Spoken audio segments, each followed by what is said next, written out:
আমি শাকিব খানের একটা মুভি আসলে আমার আম্মু আব্বু জানে আমি ওই মাসে আমি টাকা বাসায় দেই না। ওয়াও, এবার স্বপ্নের নায়ক ধরা দিল বাস্তবে। এমন ভক্তের খোঁজ শাকিব খান কি জানেন? সম্প্রতি দরদ সিনেমার স্পেশাল স্ক্রিনিং এর দিন এই ভক্ত শাকিব খানকে দেখার জন্য পাগল হয়ে যান।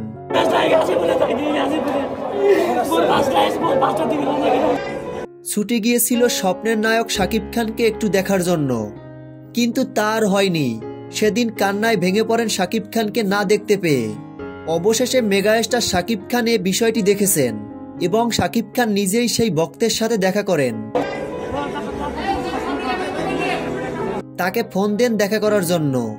শাকিব খান সত্যিই একজন ভালো মনের মানুষ, তা আবারও প্রমাণ হলো। ভক্ত শাকিব খানের সাথে দেখা করতে পেরে খুব খুশি। তিনি একটি সাক্ষাৎকারে বলেছেন, বড় ভাই আমার জন্য টাকা পাঠিয়েছে শাকিব খানের সাথে দেখা করার জন্য। তো ভিউয়ার্স, ভিডিওটি দেখে আপনাদের কাছে কেমন লেগেছে কমেন্ট করে জানিয়ে দিন আপনাদের মূল্যবান মতামত।